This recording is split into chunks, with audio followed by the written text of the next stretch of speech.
เคล็ดลับการเฮ็ดเมนูข้าวจี่ไข่นมโชยุสูตรนี้เขานุ่มแถมรสชาติอร่อยน่ากินถ้าพี่น้องอยากได้สูตรและเคล็ดลับตามกระป๋อมมาได้เลยเด้อครับมื้อนี้กระป๋อมสิพาไปเบิงสวัสดีครับผมเชฟกระป๋อมมื้อนี้ผมจะมาบอกเคล็ดลับและวิธีเฮ็ดข้าวจี่ให้นุ่มๆกันครับก่อนอื่นผมจะเอาไข่มาล้างทำความสะอาดแล้วก็เอาข้าวเหนียว1 กิโลกรัมมาแช่ประมาณ4 ชั่วโมงครับหรือพี่น้องสามารถแช่ไว้1 คืนก็ได้ค่อยเอามา1ตามหลังกับบ่เสียหายครับขั้นตอนต่อไปผมจะตอกไข่ไก่เอาเฉพาะไข่แดง6 ฟองด้วยครับพี่น้องหลังจากนั้นผมจะปรุงรสด้วยทาคุมิอายิโชยุญี่ปุ่นที่จะซอยให้ข้าวจี่ธรร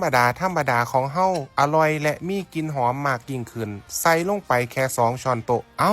ซอสเบิดแล้วต้องเปิดขวดใหม่แล้วครับพี่น้องเพราะปกติผมใส่ทาคุมิโชยุอยู่แล้วครับเพราะรสชาติกลมกล่อมลงตัวเข้มและหวานนิดยิ่งใส่กับเมนูไข่ยิ่งอร่อยบ่ว่าจะใส่ปรุงรสหรือเหยาะจิ้มกะเฮ็ดให้เมนูไข่ธรรมดาพิเศษขึ้นผมจะใส่เพิ่มลงไปแค่อีก1 ช้อนโต๊ะตีให้เข้ากันแล้วก็ใส่แป้งข้าวโพดคนให้เข้ากันตีจนไข่ข้นเนื้อไข่จะเนียนและติดเข้าได้ง่ายขึ้นครับหลังจากเตรียมของเสร็จเรียบร้อยแล้วผมจะเอาข้าวเหนียวที่เฮาแช่ไว้4 ชั่วโมงมาล้างทำความสะอาดแล้วก็เอาไปนึ่งครับส่วนระยะเวลา1เนี่ยครับผมจะใส่เวลา1ข้างละ15 นาทีนะครับและในระหว่างนั้นผมก็จะมาก่อทานเพื่อเอาไว้ย่างข้าวจี้ครับการนึ่งข้าวเหนียวสูตรนี้เนี่ยครับพี่น้อง1 ครั้งแรกประมาณ15 นาทีแล้วก็กลับเขาครับหลังจากกลับเขาเรียบร้อยแล้วผมก็จะสะเขาออกหรือว่าเกลี่ยเขาออกผมจะนำน้ำเปล่า150 มิลลิลิตรกับกะทิ50 มิลลิลิตรผสมเข้ากันแล้วก็ราดไปบนเข่าข้นให้เข้ากันเด้อครับการเฮ็ดแบบนี้เขาเรียกว่าการพ่มเข่าแล้วก็ข้นให้เข้ากัน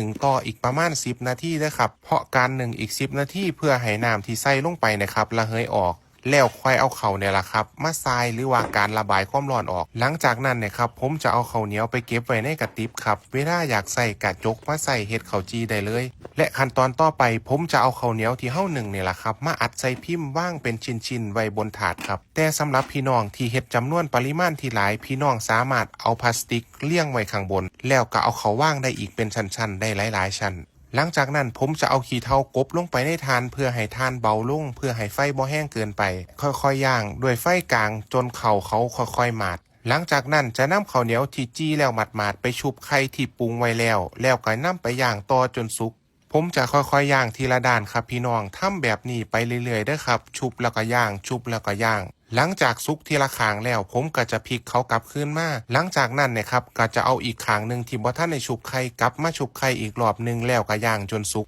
แล้วก็พร้อมจัดเสิร์ฟให้ตากับยายล่ะครับพี่น้องและเมนูข้าวจี่ไข่นุ่มโชยุก็พร้อมจัดเสิร์ฟให้ตากับยายล่ะครับพี่น้องผมจะวางไว้บนจานแบบนี้ล่องด้วยใบตองงามๆเพื่อตกแต่งให้ดูน่ากินขึ้นพี่น้องลองสังเกตความนุ่มของข้าวจี่ครับเบิ่งแล้วน่ากินบ่ครับและก็พร้อมเสิร์ฟให้ตากับยายได้ชิมแล้วครับมาเบิ่งเด้อครับพี่น้องว่ายายสิรู้สึกจังไดเพิ่นจะแซ่บบ่กับเมนูนี้ยายแซ่บบ่แซ่บ